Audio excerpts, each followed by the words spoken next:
Taking a look at what we did see from his address in Davos, I think for those who were expecting some type of entertainment, they were pretty disappointed, right? Yes, it was a much more sober speech on the world stage than some of his other ones, particularly the ones like at the UN.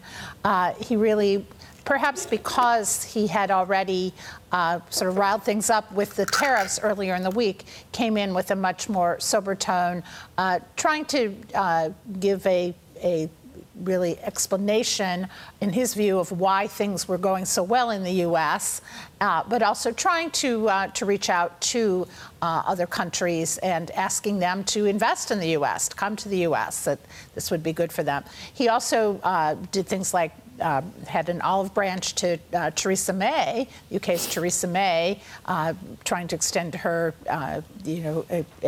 a special relationship, right? I guess The whole special relationship issue. Although he's sort of walked back from that now. In an interview we had over the weekend, he said he would have negotiated Brexit differently. So what he gives with one hand, he sometimes takes away with the other. Although one must say that in Davos, it was somewhat overshadowed by the news that broke while he was there before his speech about the New York Times report that he had tried to fire Mr. Mueller, the special counsel, in June, but walked that back once the White House counsel said he would quit, he would resign in protest if he did that. So there was a lot of talk about that, both in Davos and in the States, before and after he giving the speech, and after he came back to the U.S. as well. Yeah, he softened the rhetoric when it comes to protectionism, more of a conciliatory tone, it seems like, in Davos. Is that going to change what we're going to expect to hear from the State of the Union address this week as well? How is that going to be different from some of the speeches he's made in the past and the one he made with Congress last year? Yeah, the one with Congress last year came just after his inauguration. It wasn't a true State of the Union because it was his first speech.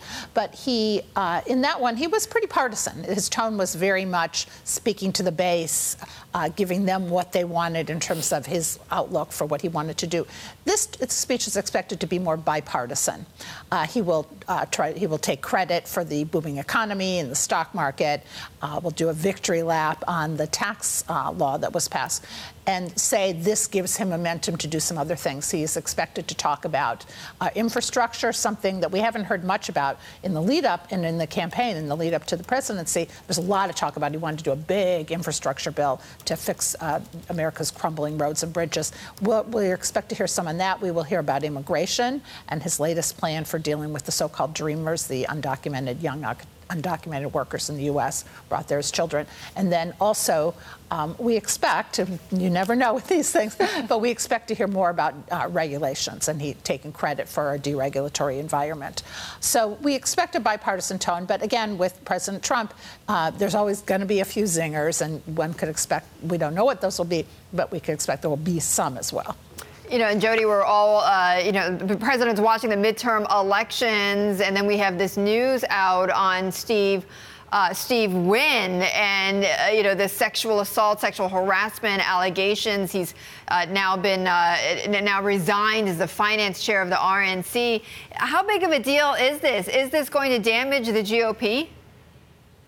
Yeah, this could hurt. This could certainly hurt the RNC. This is not the kind of thing you want to happen, certainly in an election year where there's a lot of talk about potential Democratic gains, given the president's low approval rating. So this is certainly something that I think the Republicans are going to try to deal with very quickly to try to replace him with somebody else and get this behind them.